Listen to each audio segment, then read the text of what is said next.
Hi, welcome to the gun room. I've got my podkateer family around me again. Jay's back, Mitch is here. It's all looking good, apart from the result, that is. How are you, Mitch? Not too bad. Disappointed by the result, but other than that, You wanted to go, didn't you? And that would have been I saved a lot of money. shit, wasn't it? I saved a lot of money and stress and tissues as well. Jay, Yeah. how you doing? It's good to have you back. Yeah, all good, thanks. Yeah, all good. Raring to go. Right, okay, well, the Palace game, let's troll through it and try and have a smile about something positive at the end.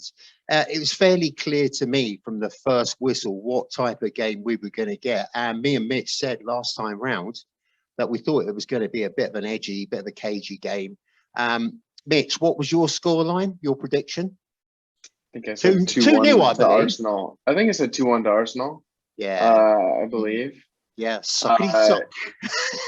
Yeah, a little off. I went for a grubby 1-0 and didn't even get close to that, did I? Yeah. It was interesting, wasn't it? They were attacking and defending in triangles. Did you see that? There's a lot of this triangular sort of business going on the pitch. I don't know whether you noticed that. Let's start off with the lineup. Aaron Ramsdale, Gabriel, Cedric Suarez, Nuno Tavares, which was a bit of a surprise, Benjamin White, Martin Odegaard, Thomas Partey, Emil Smith-Rowe, Granit Xhaka, Bukayo Saka, and Alexandra Lack of Threat. What did you make of that lineup, Jay? Were you happy with it? Were you surprised? How did you feel? Excuse me. Yeah, obviously losing Tierney was the big one, wasn't it? You know, it was like he's just such a huge player for us, and it's such a step down. You know, when Tavares came in, you just hope we saw the Tavares from earlier in the season rather than the one we got at Forest. And obviously Martinelli dropped down to the bench, which I was a little bit surprised at as well. But still a strong team, and I thought we were going to, do better than we actually did. But it's a funny place. I just want to say it's a funny place, Palace. You know, like it's one of those grounds that really benefits from like late kickoffs. You know, like if we play, I do believe if we'd have played him at, say, an early kickoff on a Saturday, I think we would have probably got a result. It's just such an atmospheric ground, isn't it? And it really does benefit from the later kickoff. I couldn't help but think that. But yeah, I still thought, even with those players dropping out, I still thought we'd have enough to get a result, to be honest. Mitch, any surprises for you apart from the obvious injuries? How did you feel? I think there was like a little bit of worry about Tierney when like there was reports coming out before the game about him, this maybe being a very serious injury. There was a report from the Scottish Sun that this was a season-ending injury, which we now know is true, which really, really sucks. I was excited to see what Tavares could do. Just like Jay said, I was excited to see if he could potentially replicate some of his form from earlier in the season. Obviously, that didn't really go as planned, and I don't think he was as bad as he was against Forest, in the match against Forest. But he definitely was not at that level that we need him to be, especially now at the end of the season, now that we're without Tierney. So other than that, that was like the only surprise in the lineup, if I'm being honest. I think it shows, doesn't it, now that when you've got those two key players missing, you've got Tierney and you've got Tommy Asu. We managed to become a little bit lopsided. So you had the two central defenders kind of milling away and the two guys in front, Partey and Xhaka, and it was a bit of a mess. I mean, we'll go through the goals. We'll talk about the weaknesses on the Arsenal team. But did you know, here's an interesting fact, Jay, you picking up on that. Monday Night Football, we drew 2-2 against Palace. We lost 2-1 against Everton. We've also lost this one 3-0 to Palace. We've got Newcastle coming up. Guess when it is? Monday. Yeah. Not that there's connections or I'm superstitious or anything, but it's an interesting. I was thinking after the game that is there an issue with, or do we tend to slip up in the later games? Because obviously we got a result against Wolves not long back in an evening game late on, but it just seems to be that. It's probably just coincidence, but the later kickoffs we tend to struggle in. But yeah, I mean, Mitch, was it a case of it was an excellent Palace or a really below par Arsenal? Both. Palace were really good. We were really bad. I mean, they did a really good job of playing how they want to play.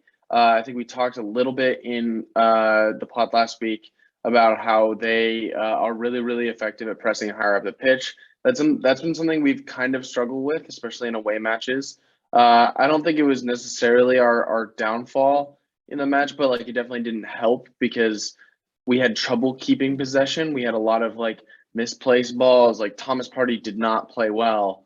He had some passes that he had a lot of time, had a lot of space, and he just passed it right to a Crystal Palace player. So Palace's pressure, the fact that Conor Gallagher has 8 lungs, just is hard to deal with when you've got this constant press against you, especially in a tough away match like at Selhurst Park. I was watching with a friend, and he was like, "Palace is a bogey team. Like for any team that goes into Selhurst, like they were when they weren't even that good, they were a tough team to play against at their home ground." And now they're a good team, so it's even tougher. And you see that with them coming out with a 3-0 win against us. That's not easy to do. We're a good team. We're a very, very good team. To win 3-0, it says a lot about it wasn't just an off night for us. Palace is very good. I'll tell you what, Jay's got a point with that ground as well, because it's like an old school ground, isn't it? It reminds me a little bit of the Upton Parks and Craven Cottages, because you're so close to the pitch at times, and that atmosphere goes round that smaller ground, and it's really epic. Talking about Thomas Partey, left the pitch, looked like he might have had a hamstring injury. How much do we put this down to this international flummery that keeps going on? There's players picking up injuries, unnecessary injuries at a key moment in the Premier League. Jay?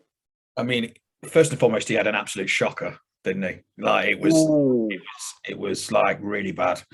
He couldn't even make the simple passes, and it's funny because with Thomas, it seems to be that there's no middle ground. He's either really, really fantastic, or he is not very good at all. I don't know if there's anything to that. I just think he just had a shocker. I just wanted to add to what Mitch said about Palace. Like it's a tough game. Like it's a hard game to play them away from home. It's as we've seen this season, Man City have gone there and struggled, and like we won't be the last team to struggle this season there. Vieira's definitely imprinted a bit of his own personality in that squad with his, the strength. They were very imposing, weren't they? They weren't only just pressing us; they were strong in the tackle, and it was massively important. And I'm sure Mikel said it, that to try and take the sting out of the game, you need to retain possession and you need to take your chances. We don't really have any chances in the first half, but we didn't retain possession at all, and we just played into their hands, didn't we? And they're a good side. They're quick. They've got some good players. But more than anything, they just pressed us into the ground, didn't they? But and like I said, there's no disgrace in losing to them. Maybe 3-0, maybe so, but I think that flattered them a little bit. I do think that result, the scoreline flattered them, even though they fully deserved the victory. 3-0, I thought was a bit harsh on us, which I'm sure the chances that we had, I'm sure we'll come to later. But I know I haven't really answered your question, but I just wanted to say, the overreaction. We like that. We like it when you avoid the question. the overreaction that we've seen on social media from a lot of people to this result is just ridiculous. It's a hard game, man. It's a difficult game. So, yeah, I'll let Mitch answer that one about the international break. Mitch, I noticed as well before you come to that is the passing was absolutely abysmal. You couldn't pass a 10-yard pass, a 3-yard pass. They were too short, too long, too hard, too soft. It was an absolute nightmare. I was absolutely cursing the sofa. The cat left, buggered off as I was thumping everything and going, "Come on, for God's sake." Mitch, international breaks, does it affect us or not? Yeah, I mean, I it's frustrating to see like Kieran Tierney getting an injury that puts him out for the rest of the season when he was playing meaningless matches for Scotland. Like he played every single minute of like all of Scotland's games during the international break, and it's frustrating to see him pick up an injury like that when he just didn't need to. Like it's just not a necessary thing like, yeah, there was World Cup qualifiers happening during the international break. Scotland was not one of those teams playing World Cup qualifiers. And it's really frustrating to see Kieran Tierney having played every single minute and get a big injury. In the same way, it's frustrating to have a break right when we're in really good form. I think a good amount of like why our passes weren't on the spot is like we're just off. We just like hadn't played in a bit and we're just off. That could have had something to do with a poor performance. I mean, I think there's a lot of factors on why we lost, but I imagine the international break definitely, including we weren't good enough. Yes, without a doubt. Like we weren't good. Like especially in the first half. I think we improved in the second half, and I think, like Jay was saying, I don't think 3-0 really describes the game as fully, because I think we were better than we were in the first half. However, that's a really low bar, but not necessarily good enough to like pull out a win. So 2-1 in the other direction may have been an actual better estimate for me last week. Let's go to that first goal. Anderson, who was on our list of pickouts last week, he got 2 assists in this game. But it was a fortuitous opener, wasn't it, to say the least, in the 11th minute. Jay, take us through that Matata goal. Matata. Una Matata. Yeah, he's actually decent. He is. Frightening, isn't he? He's a big guy, and he caused us quite a few problems. It was a free kick, wasn't it? Deep free kick to the back post. Gabriel got a little bit underneath it. Tavares just got in a bit of a mess, and I can't remember who headed it back at the back post. I can't remember now. And there's a great shot. I don't know if you two have seen it. They highlighted it on the TV coverage. Mateta's face when the ball ends up coming towards him is absolutely fantastic. It's super, so funny, and he nods it in. Crap goal. Well, I thought it Anderson on the back of the neck. Yeah, and he got an assist for that. Yeah, so I could have claimed about 50 goals way back when. Yeah, so that was it. So yeah, it cannoned off him. I mean, we should have done a lot better defensively, and we have done a lot better, haven't we, at set pieces this season? It was just one of those. I tell you what, it was a throwback, wasn't it, to a few years back, where at these kind of grounds and these kind of games, we just get, intimidated or downright scared of these kind of situations and concede goals. And you kind of thought, that's not what we need in the 11th minute, right? In this, the stadium was already bouncing, wasn't it? And you just like, this is going to be a difficult game. We need to hit back sharpish to try and silence the crowd. And obviously it didn't happen, but yeah, bad goal to concede. The thing was, they drowned us out as well. And this Matata, he's a handful. He's a real physical lump, isn't he? He's a real threat specimen. Mm-hmm. And he kind of reminded me of that sort of, not the same, don't write in or send me an email, but that Didier Drogba sort of powerhouse, well-built sort of in stature and stuff like that. Vieira's celebration was quite interesting. Did you see it? It was kind of like he just fist bumped, which I thought was very respectful. No argument with the second goal in the 24th minute. Anderson offered a defence splitting pass, wasn't it? It really was, and they were all caught short. IU illustrated how poor we were defensively, jumped on that ball, and everyone was second place, weren't they? Mitch, take us through that. I would, from what I remember, it was a bad step by Gabriel where he just didn't get the ball. Tavares was too behind to close in on it, and just out of IU had a good shot at goal. And frustrating to see, but like I think there's a lot of just Palace played well. We weren't up to it, but Palace was very good in the match. Gabriel, he overcommitted, didn't he, to try and get the ball? And absolutely. He didn't look good. I mean, Ayu's probably one of their weaker players, and the way he slotted that in, you think he'd score like that every week, but didn't look good, did it?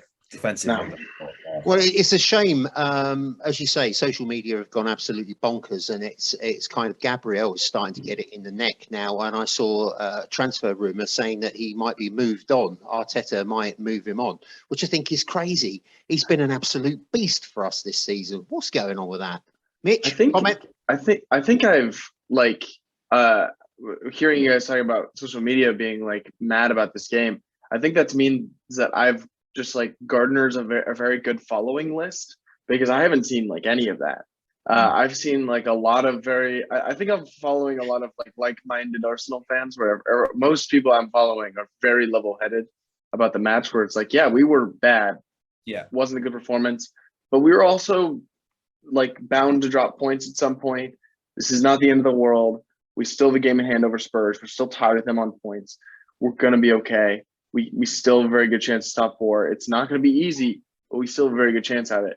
And I haven't seen anyone saying that we needed to sell Gabriel, or like, yeah, he did not have a good game, but and like there's rightful criticisms that you can have over Gabriel. He's a very good player, but he definitely has his weak spots in his game that he needs to improve on. Decision making like that, definitely a big one. That's something that we need to look out for when Saliba comes back next season. Of the potential of him potentially taking that spot, even though he's right-footed, he's played as a left center back before. I think that if one of our 2 starters gets replaced by Saliba at one point, I think there's a better chance it's Gabriel than Ben White. And so Gabriel needs to kind of figure out these issues, but I don't see us selling him anytime soon. There's just no reason for that. I think that's a wild take or rumor or whatever Just it was. a bit. Yeah, I don't know. There's other ones as well. Odegaard copped it as well, but we'll go to this. Arsenal fans, A1. Did we underestimate them? He's struggling to work out what happened, he says. Jay? Did we underestimate? I think probably not. I don't think Arsenal approached the game in a complacent, in that, from that point of view. I just think maybe we expected a little bit more from us, didn't we? Like we expected after the form we've been in. But I think even without the international break, this is a hard game. Like it's no two ways about it. Like those are, what was it, 5 before the Palace game? What was it, 5 away wins on the trot? That's brilliant, and the result at Villa was fantastic. And but this is it's just a tough game. I think we maybe.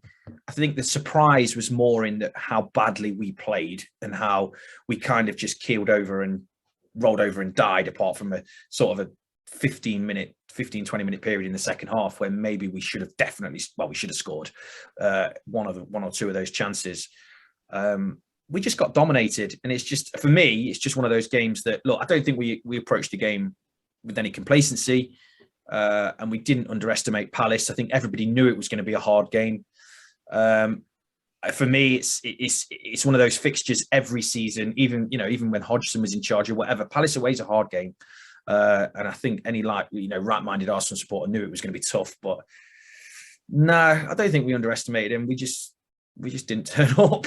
I think what they did was they did their homework, didn't they? They shut down the channels, and then they did, as I say, this triangular thing. There was a triangle of players. And then behind them, left and right, there was a triangle of players again. So wherever the Arsenal attack went, someone shut them down. And our passing didn't really help. We just really mugged ourselves off. I can't think of one occasion where White was able to bring the ball out from the back and drive through the middle. They just shut that off. Odegaard, he struggled. He needs the ball into him. He needs to be able to receive the ball on the half turn and drive forward and look for that pass into Saka. He didn't even have the chance, did he? He was just, he couldn't receive the ball, as in the position that he needs to. They tactically got it just right. As you say, Odegaard is a man who operates in very little space, but they gave him very, very little space, and that was where he couldn't get moving. These players, it's a young team, they're very inexperienced in a lot of areas. Excuse me. And this is where you need your players like Kieran Tierney, who's experienced, and he's not afraid to roll his sleeves up and get involved. It's not. I think out of the games we've got left, it was easily one of the more tougher ones, and obviously we got beat. But yeah, just put it behind us for me. Just put it behind us. Unfortunately, we're not going to do that yet. Mitch, when we saw Cedric and Tavares getting rinsed, would it have been a temptation just to automatically revert to a back three and maybe bring Rob Holding on? Not when you're down. I think we've seen the back three with Rob Holding work really effectively when we want to keep a lead, specifically late into matches. When we're chasing a lead, I think that would have been very, very poor decision. We the main reason we switched to a back four all those months ago in December of 2020 is because we had that tough period because we weren't able to create. The 3-4-3 had worked really nice for us for a long time, but it wasn't creating a lot of goals because of its kind of defensive stature. And so by doing that, we'd be limiting ourselves offensively when we're chasing a goal. I actually really liked all of Arteta's subs in this match. I like when we're down 2-0. I don't mind the thought of taking off Tavares for Martinelli and moving Smith Rowe into that left 8 and just having these 5 attackers going forward and dropping Xhaka into that left back position. I don't actually mind that. I think that was a pretty good substitution. We got close in a couple opportunities after that substitution in the second half. I think we attacked pretty decently for the opportunities that we got. But like Jay was saying, there's no easy games in the Premier League. This isn't a game that we're going to look back on in a couple months and be like, oh, but what if this one decision went our way in the Palace game? There was a penalty shot for Saka, but it wasn't going to change the game. We can look back at that Everton game in December and be like, what the hell were we doing? How did we lose that game? We had no business losing that game. But this game is going to be no, we were just properly outmatched. I think Palace played better against us than City and Liverpool did this in 2022.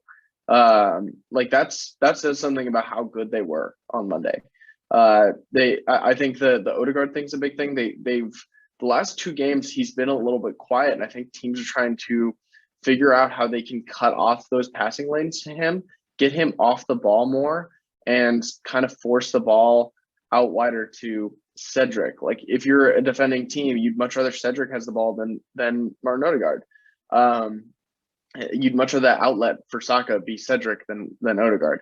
I think it says a little bit about the symmetry of the team, but I think the 4-3-3 isn't going to be something we see as much going forward. I think there's going to be a little bit more of a tactical switch up with the Tierney injury long term, particularly just kind of reverting, just switching back to the 4-2-3-1 with the double pivot to allow Tavares to play higher and wide. I don't think he can play the same role that Tierney has been playing the last couple of months where he's been in more of a reserved, tucked in role. If we can drop back into a 4-2-3-1, which as it looks right now to be a Xhaka and Lokonga pivot, with both Cedric and Tavares playing high and wide, and Xhaka potentially dropping into that left space, I think that would be a lot better tactically with what we got now without Tierney for the next couple of months. Jay, is Lokonga up to this? Is he up to this final hectic run-in with the North London derby, Manchester United coming up? Can we count on him to fill that void? You know what? He did all right in his cameo, didn't he? When he came on, he looked okay. Options are very limited, aren't they? We don't have anyone. Look, he's a good player. We haven't seen much of him, but you know what? The freshness might be a good. Well, it will be a good thing. We haven't got, like I said, we haven't got too many options. I actually thought, I don't know if you guys agree, I actually thought Cedric did all right the other night. I don't think he was as bad as what everybody's been saying. I thought he did okay. in a team performance that was absolutely shocking. But yeah, to answer your question, he's definitely up for it. We're going to need Xhaka. We're going to need a switched on Xhaka, aren't we? The disciplined one, the Xhaka that we have seen recently, and we don't want to see any of the red card Xhaka, but options are very limited in there, aren't they? We don't have any, do we? He just picked up the old yellow. He didn't fancy a red that particular night. We've got an email from Sheila, says our lack of credible options mean that Saka is being overworked. Pepe could have been an option, but he wasn't even on the bench. Does that mean we're going to have to get a winger in the summer as well, just to cover, I suppose, the Champions League if we're in it, and all the domestic cups? Mitch? Yeah, I think it's always been in the conversation. We've been linked to a bunch of wingers. I think it's almost but guaranteed that Pepe will probably be out the door this summer. So we'll be looking at getting a right wing replacement. We've been linked with Rafinha, Cody Gakpo from Ajax. So players that can play the wing. Oh, you've heard of him, have you? Yes, I have heard of this Ajax player. So players still trying to catch you out. Yeah, players that are versatile, players that can play the wing. Because Saka does have a lot of load. I mean, he's 20 years old and our best player, so he's undroppable. If the person that sent the email is proposing that if Pepe was fit, like we should have started him over Saka, I don't think that's the case. But it definitely hurt us that Pepe wasn't available because we didn't have someone like him to come off the bench. I don't know if he would have really changed the game. I think a lot of the things would have stayed the same if Pepe was to come in at any point, as opposed to someone else. But yeah, I think we'll definitely be looking for some sort of player to come in to kind of take that load off Saka on the right wing, especially with more fixtures next season being in Europe. And then I want to touch out on Sambi. He was fantastic in his in his cameo. Yeah, there we go. In his cameo, he was really, really effective. I think we see a lot of the similar profile that Partey has as that lone six. I think we've seen that every single time we've seen Sambi. He's very can be very composed on the ball, makes these nice turns to be able to keep the ball and can hit these long balls. He's a really, really good player. We've seen the sparks. We've just got to see that consistency. If we're going to get top four, if Partey's out for a long time, which hopefully he's not. Hopefully he's fine. We need him and Tavares. We've called on 4 of the 6 summer signings for all of this season, and they've been great. We need the last 2 to have a big role in these last couple months in Tavares and Lokonga.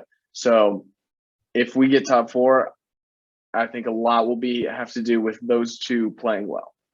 Well, I hope I'm wrong, but Partey, the actual sort of physical way he was dealing with himself on the pitch, it looked like it was going to be a horrible injury and it was going to be a couple of weeks or maybe more.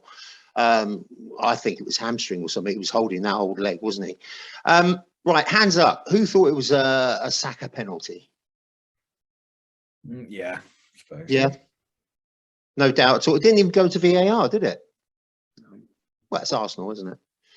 The game was finally put to bed by the old carpet himself, Mr. Zaha. It was a penalty late on. Any doubts about that at all? I mean, he does look for it, doesn't he? He spends most of his time on the deck. When I first saw it, I was like, that's not a penalty. And then I saw the slow-mo replay and I saw Odegaard's foot. And I'm like, yeah, that's for sure a penalty. You can't argue with that. Just because it's Zaha. Unlucky, but it is a penalty. Not much you can do. Yeah, I think I actually tweeted that, he spends more time on the grass than anybody else. And he's got a particular relationship with the grass. Yeah, I was like you, Mitch. I saw it first off in real time and I was like, no, that's not a penalty. But he was looking for it. He does look for it. And if you give him the opportunity, he'll suck that up. And I'm not sure, probably thinking along the same lines as you, Jay. He kind of manufactured that to his sort of benefit, if you like. Yeah, he loves a tackle. He loves a foul, doesn't he? He knows how to draw draw a foul. But by that point, we should have maybe scored, right? We should have at least got one. There was a Smith Rowe chance, wasn't there? And there was the Ødegaard chance that he swept wide. And by the time that potential penalty, it could have been 2-2, and it's a different game, isn't it? But that would have changed the game, because if Smith Rowe could have just got his foot around that ball a little bit better, and he's normally a good striker of the ball, isn't he? He is, yeah. And it was just these chances. Didn't really connect at all, it's did about he? fractions. Rolled it, yeah. Yeah. And as you say, Ødegaard, I mean, that was a complete surprise. I expected that to go in the net, but yeah. Alexandre Lacazette now has now gone 19 hours and 23 minutes without a goal. I mean, you were talking last week, Mitch, about offering him another year. Can we do Yeah, that? still don't know if that's the worst idea. I'm kind of like still on the fence. Like, if the club was offering him another year, I'm cool with that. But if they let him go and we have to sign 2 strikers in the summer, I think that's also a fine direction. I'm like almost to the boat of leaning towards, like, I liked what I saw from Nketiah after he came on. I think he offered quite a bit. I think he had a shot from outside the box that hit the bar. That was an epic shot. I didn't see anyone talking about Eddie Nketiah taking a shot from outside of the 6-yard box, and it almost went in. He also linked play really well, had a lot of really good one-touch passing, especially in the box. I think it led to that Smith Rowe opportunity where he just didn't get a good hit on it. I liked what I saw from Eddie Nketiah. I'm kind of curious to see if what we could do with someone else at the number 9, whether that's Martinelli, whether that's Nketiah, because Lacazette is struggling right now. I almost think that it would just help him if he got 90 minutes, some rest. He's can't press for 60 minutes really, really effectively, and the things that he's supposed to be good at, he was not very good at Palace. So Mitch, would you drop him for the next one? I might. I don't think Arteta will. Jay? I would play Martinelli through the middle. Yeah. You can't fault Lacazette's effort, but I mean, you need your striker to at least take shots. And like Mitch said, Nketiah took a shot. I'm not entirely sure Nketiah is the answer. Lacazette's in a great position at the minute because there's no competition at all. But that Martinelli, he brings a little bit of that chaos factor, doesn't he? He's very busy. He's very quick, obviously, and I'd be tempted to do that. Like Mitch said, I think Lacazette's going to start pretty much most of the games in the run-in, but we might see him withdrawn a little bit earlier because I mean it was a bad performance, wasn't it? He wasn't the only one, but it was a bad performance, and you just see him dropping deeper and deeper, and he doesn't offer anything sort of from a target man point of view, does he? And he got 2 headers, didn't he? But he spooned them right over the bar. I mean, by some distance. Yeah, he doesn't carry any goal threat at all, and I think ultimately Brighton at home is a perfect game, isn't it? With most, fingers crossed, we're most probably going to get 3 points, aren't we? So let's hope so. Maybe try something different. And after the Palace game, but I don't think Mikel will. I think he'll just go with Lacazette. Well, it's funny because there was a report today and it said about Gabriel Martinelli maybe changing his role slightly. I don't know whether someone's spoken to a reporter, had a word in his ear or something, or it's just pure speculation. Mitch, what were you going to say? I don't think this is the time in which I know whenever Lacazette has a bad performance, there's always going to be people that are be like, hey, what about Martinelli to the center? Because a lot of people want to see that. Some people want to see Smith Rowe in a false 9 role. Again, we saw it a couple times last season. Didn't go great, but I think people are still curious about that, especially since he's stepped up his ball striking this season. But I really don't see Arteta doing anything out of the ordinary with the striker position from here to the end of the season, unless he's forced to.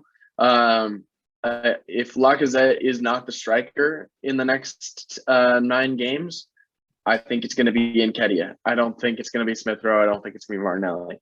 As much as I'd love to see that, this is too important of a run to be just like experimenting. Like A Pep gets massive gamble though, criticized in for like Nketiah, because I haven't tinkering. really seen anything from it. I feel like it's more of a gamble to be playing Smith Rowe or Martinelli in a role that they more or less aren't that familiar with, rather than Nketiah in his like actual position. We've seen him score goals. He's capable.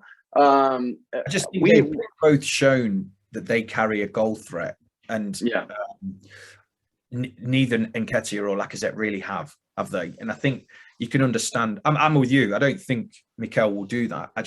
You can understand the growing, the feeling amongst the fan base that you want to see both of those players, Martinelli and Smith Rowe, who both they've showed throughout the season that they carry a good, solid goal threat. And I don't know, maybe mix it up a little bit. I don't know. See, I saw a comment online saying whether you agree with it or not, Eddie Nketiah is all right for the Championship and the likes of those type of teams, but in the Premiership, he's just not focused enough. He doesn't deliver enough. He doesn't show willing enough. He does score goals, and I've got a problem with him, I must admit. I've never seen, like he comes from that crop of players. We've said this before, haven't we, Tom? He comes from the crop of players, the Sakas, the Smith Rowe. I've never seen consistently anything in him to suggest that he will go to the levels that Saka and Smith Rowe have got to, and he's our second striker, or he's our alternative, or to Lacazette. He's only ever really been that sort of fox in the box, right? Scoring from about 2 yards out and against weaker opposition. I've never seen that from him, but I mean, I hope he turns up and bags goals for the remainder of the season, but I just can't. I'm happy to be wrong. Yeah. Let's do the stats then. Crystal Palace, 6 shots on goal. Arsenal, 12. 5 shots on target for Palace, 3 for Arsenal. 31% possession for Palace, 69% for Arsenal. I find that hard to believe. I thought Palace had the ball much more. Yeah, I think most of that's game state. I think a lot of that was racked up in the second half when the game Palace were happy to sit back after going up 2-0, which if you're Crystal Palace playing against Arsenal at home and you go up 2-0, yeah, you're going to be happy to sit back and try to hit on the counter, maybe get a offhanded penalty to make it 3-0. See what you mean, because in the second half we picked it up, didn't we? We went through the gears and we were pressing all the time, but there was nothing there. Palace 293 passes, Arsenal 647. Most of them didn't reach their destination, I would imagine. 70% pass accuracy for Palace, 86% for Arsenal. I beg to differ. Guys, who was your man of the match for Arsenal? God. I really struggled with this. I put it out on social media. I was like, I just don't know. Mitch. Sambi was probably the best player for me in the 15 minutes he came on. I like what I saw from him. I like what I saw from like of players that started. I liked what I saw from Smith Rowe the whole game. Obviously he was unlucky not to get a better hit on the ball on that first opportunity, and then he had almost pretty much an open goal that he didn't score on later. And so those are very disappointing, but I think he was probably our most dangerous attacking player throughout the entire match. So Smith Rowe, if I'm choosing a starter, but I really liked what I saw from Sandy. What about you, Jay? What would you say? God, it was like picking that shit out of pepper, wasn't it? It was pretty rough. Yeah, I mean, Lukonga looked good. Like Mitch said, and Nketiah looked good as well. I just thought it was collectively so bad. You can't really pick a man of the match, can you? It was just. We've got one from social media, and they agree with my missus who sat there and watched the whole drivel. So it's interesting. I was really stuck. I couldn't really pick anyone. I said that Saka, when he flipped, he looked quite tasty for a bit. Martinelli put a lot of effort in, but it all came to now. On social media, they went for Xhaka because he was consistent and he was solid. And I suppose looking at that, you can't really know about it, can you? No, not at all. That performance. Sorry, Jay, what were we going to say? No, I was just going to say I won't give any of them anything over a 5, right? Anyway, God, you're generous. It was just rubbish. It was just really rough viewing, and it's so hard to pick a man of the match. You know, just there's a reason that the official Arsenal like Twitter page does not put out a man of the match vote after losses, and it's because no one wants to vote on that. No one cares who the best player of a bad team was. Just want to point this out. Arteta apologised for the performance after the match. Is that the right thing to do now, or is it a bit like Roy Keane says? It's getting a bit predictable. You should do your talking out on the pitch. Bearing in mind that it costs somewhere between £66 to £126, latest price for the North London derby. Do you feel it's right that the manager or the players should come out and go, "Oh, I'm really sorry about that"? I like that I mean, if you're Arteta in an interview, it's hard to not do that. Like you have your team have a performance like that. It'd be hard to like be like, yeah, we were bad. Suck it, fans. Like, I mean, it's very easy. Like if you're in an interview, it's like, yeah, we weren't up to it today. We want to apologize to the fans. That's, I think, very different from like the like thing that Man United like players have been like got on about this season, where they're like drafting 3-paragraph essays after every single loss. I think that I didn't know they could write. I think it's way different for their PR teams to be drafting 3-paragraph essays. Sorry. So I think it's way different for like a manager to be like, yeah, we weren't on it today. Apologize to the fans. We'll make it up to you. I think that's way different than like the same thing every game. Like, I mean, we haven't lost that many matches this season, so it's a lot different than a team that's been losing a lot and isn't supposed to, like Man United.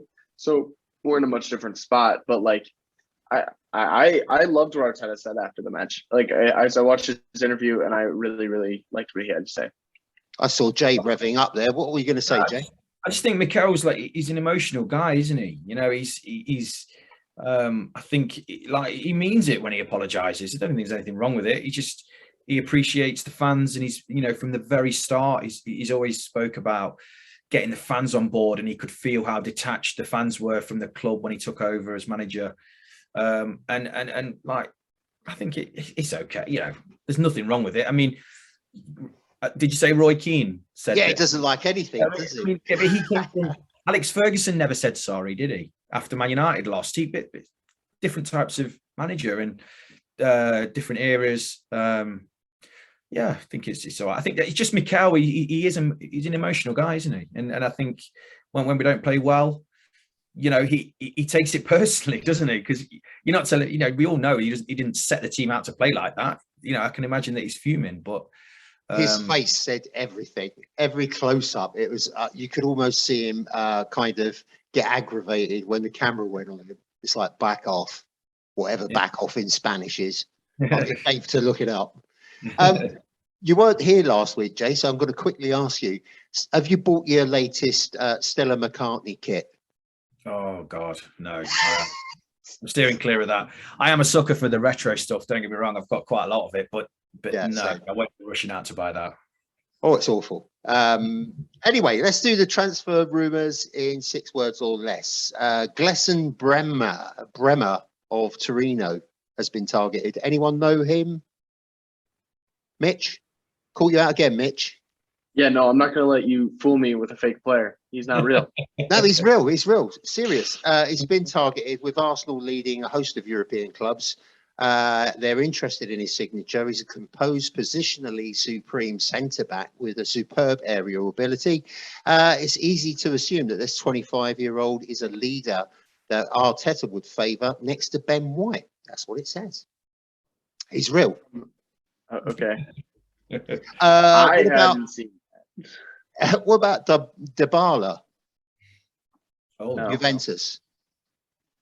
Not heard of him? Not seen him? Not a fit. That's my 3 words. Not a fit. 3 words. Jay? Unlikely to happen.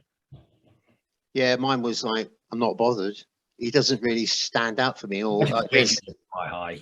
He demand quite like substantial wages. So I don't know. 8.4 million euros per year. He's a good player. I quite like him, but yeah. Right, I'm going to test you with another one. It's not; these are genuine players, right? Okay, Leslie Ugachukwu. He's a defensive midfielder from Rennes. He's 18, so he fits the bill. He's tall, powerful, good passer, relentless presser, right-footed, good in possession, hunts down the opponent, retrieves the ball, good vision, and able to feed the strikers over distance. I've seen a lot of footage. He is being touted as probably an answer to Patrick Vieira. He's of that sort of mould. I don't think that's the profile of midfielder that we're going to be signing this summer. I think we're looking for a more advanced 8, someone that's filled that left 8 role that Xhaka's played for most of the season. I think we're pretty set when it comes to defensive midfielders, with like Sambi and Party both being that kind of 6 that can hold it down in a lone pivot. Like in the current being Party and longer term being Sambi. And then if we revert to a double pivot, like we have Xhaka, we have more options there. I don't really see us going out and trying to sign a defensive midfielder this summer. Well, I just put interesting for that because it is an interesting one. Having watched the footage, as soon as the name bounced out, I was on YouTube having a look at what was to offer. Right, these two closer to home. Again, it's social media, isn't it? Nuno Tavares could be off in the summer after a few below performances with a host of clubs interested, particularly in Portugal. Jay, what's your thoughts? No, he's not going anywhere. He's not going anywhere unless we go and sign a left back, which I don't think we will. And it would be wrong to get rid of him, even on loan. I think he needs to spend time at the club and just improve. Because there's a player in there, isn't there? He's come in for a lot of unfair criticism. He's struggling for form. He's struggling for confidence. You could argue that maybe Mikel was a bit rash when we played Forest by taking him off that early, but he wasn't playing very well, and he wasn't playing very well the other night. I think he just needs a bit of faith, I suppose, and just needs an arm around him, doesn't he? And it needs just to be spoken. An old-fashioned cuddle and a word in the ear, and you're my man. You're my man. You're the future. I think Nuno has been exactly the player that we signed in the summer. I think everyone saw that he is on paper a similar profile to Tierney, to where when KT's not available, we have a player who can fill into the role effectively, and we don't have to like play Xhaka at left back like we did after the sub on Monday, and like we did in the back half of last season. I think he's been exactly what a lot of people should have expected from him. He's had some really good performances. He's also had some really poor performances. He's a very raw player, very young player. I think it'd be unwise of us to get rid of him this early. I think he's 22, 21, and he's very easily can develop into a very, very good player. He's got the physical tools. He's just got to get over some certain parts of his game and really refine parts of his game. And I absolutely think that he can fill in for KT the rest of the season. I think there's people that are like being like, oh, maybe Saka or Xhaka should play left back because Nuno wasn't great. We have to we have to trust him. We have to put faith in him. Well, to be we fair, signed him to be our backup left back. It was a collectively poor defensive performance, wasn't it? I don't think you can call on him specifically. Like Gabriel was not necessarily any help as the center back that was next to him. And the sub wasn't necessarily because he was playing that poorly. The sub made sense because you'd rather have Martinelli on and be an attacker and drop Xhaka into defense because he's more secure in defense than Nuno is. That I think that sub made sense, even if Tavares is playing well. So I don't see any weight in that. I don't think we sell him. I think there's no reason to lighten a position than when he can very easily grow into a very, very effective player at that position. I just thought I just put the word crap because it's another one of these things where a player has a bad game and then all of a sudden they want to burn him at the stake. It's just absolute rubbish. The last one here, closer to home as well, Kieran Tierney to Real Madrid. Yeah, 50 million apparently. I mean, I can't see it happening. But you know, Tierney's he's a class player. He's a class act. So it's a good thing, I think, that the speculation, you know, because he's a top player, isn't he? Can't see it happening. I think the thing about Kieran is he actually epitomises everything that Arteta wants to put into this side. That energy, that passion. He's going to be at the club for a good few years yet. I think he loves London, doesn't he? And I think he's an integral part of the team. And I'm sure he's one of the captains that Mikel looks at, you know, and great character, loves the club. I don't think there's anything wrong with speculation from the bigger clubs, you know. Shows he's doing something right. So I come to you, Jay, and I say 50 million for Kieran Tierney. You going to sell or not? No, because you take 50 million, you know, like you have to replace him. There aren't that many good left-sided fullbacks, are there, in the world? Yeah.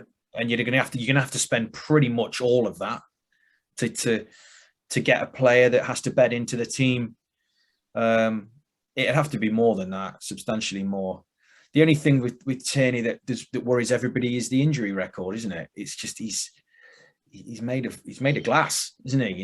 And he misses a lot of games, and like Mitch said, this injury came in the international break, but he so easily could have come in the first 10 minutes against Palace, couldn't it? And you worry, you know, when he gets smashed or when he's, you know, because he's very committed as a player, isn't he? You know, he doesn't. Just going to say that, yeah, he's full pelt, isn't he? He doesn't hold back.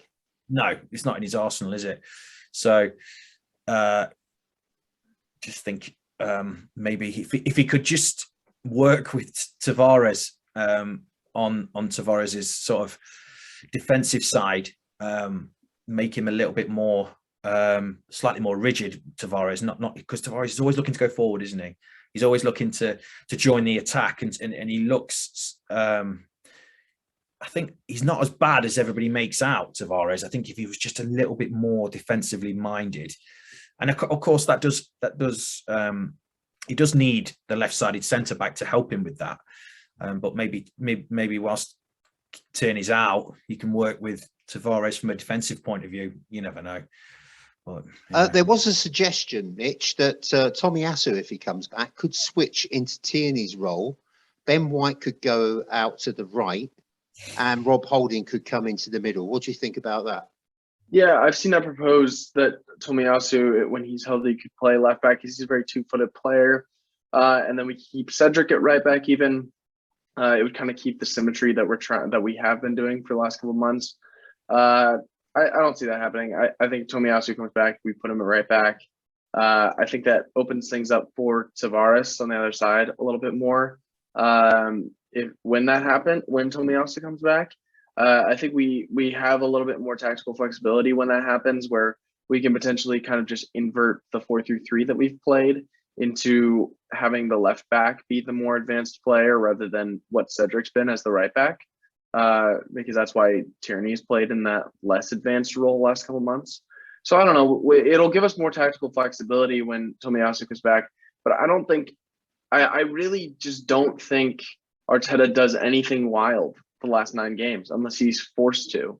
I think it got in people's heads when Xhaka got put at left back at halftime in this game, that like maybe Arteta's going to do something weird. Maybe he has a little bit more of that in him, but like I don't see anything weird happening. I don't see any player playing outside of a position they haven't played before. The weirdest thing I could see happening is Xhaka playing left back, and I don't want that to happen because while I don't think he's bad in that position, it takes so much away from the center of the field when we play him in that position. It's like plugging a barrel with your fingers, isn't it? And yeah, I mean, unless we're chasing a goal and we want Smith Rowe and Odegaard as a pair of 8s with Sambi in front, kind of like we were in the second half against Palace, because I am interested in that. I am very, very interested in what Smith Rowe and Odegaard as a pair of 8s with a 6 behind them can do.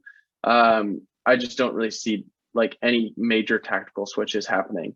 There's definitely gonna be some tweaks, especially with the 3 major injuries in the squad with Tomiyasu, Partey, and Tierney.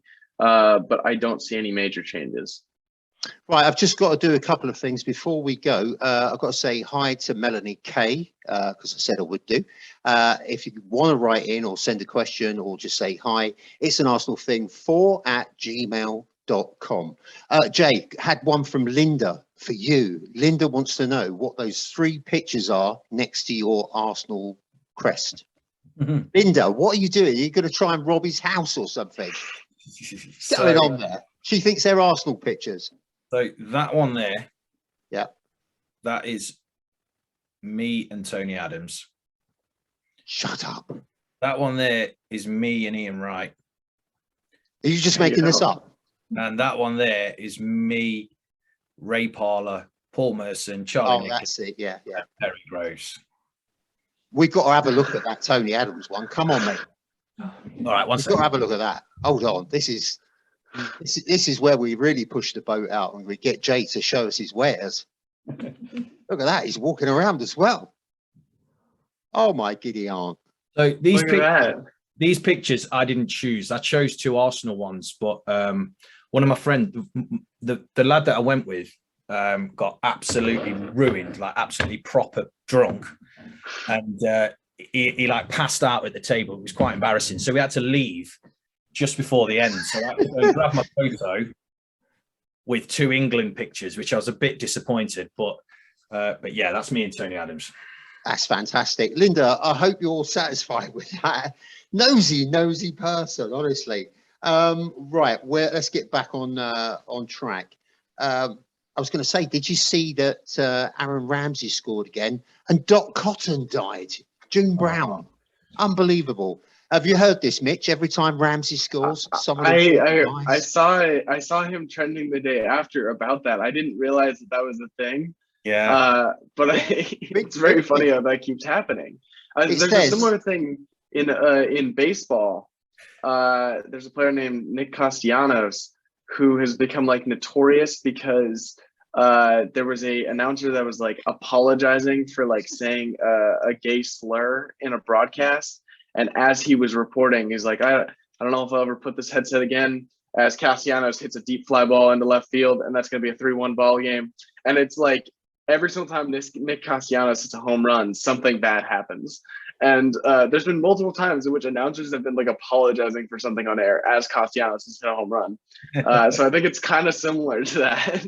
Well, let's have a look at it. In the past 6 years, Whitney Houston has died after he scored. Paul Walker, Fast and Furious, David Bowie, Richard Attenborough, all at the hands of the Ramsey curse. But he's done a real good favour for humankind because he got rid of Bruce Forsyth, Colonel Gaddafi, and Bin Laden. So, I mean, high profile names indeed. What do you want to say about the upcoming game with the Candy Kings of the South Coast? How's that going to go, Jay? Up against Brighton? Oh, yeah. Look, we should none of that half full, half empty business. Come on, mate. Yeah, we should get a result. Yeah, we're at home. I think it's one of them. Well, on paper anyway, it's one of the easier games in the running, isn't it?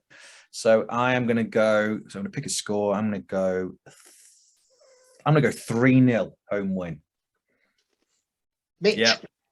I'm going big. I would love a 3-0 home win. I think they've been on a poor run of form. We need a bounce back. We have bounced back after all of our losses in the last couple of months.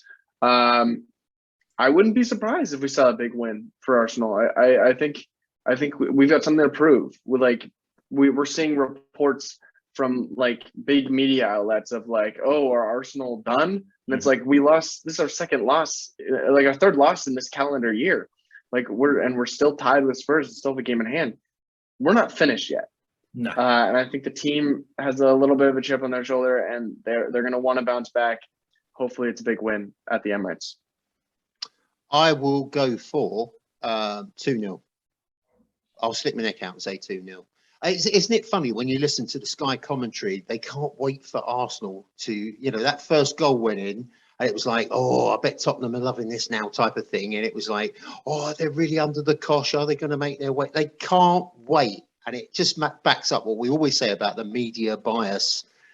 Chaps, it's been brilliant to have the podcast family back. It's been a pleasure to have you both. I would shut your windows, Jay, tonight, and lock all your doors, double lock them in case Linda comes around for that picture. I don't know what she's playing at.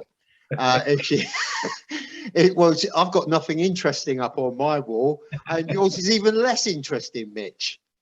Yeah, this is the epitome of temporary dorm room for 5 months.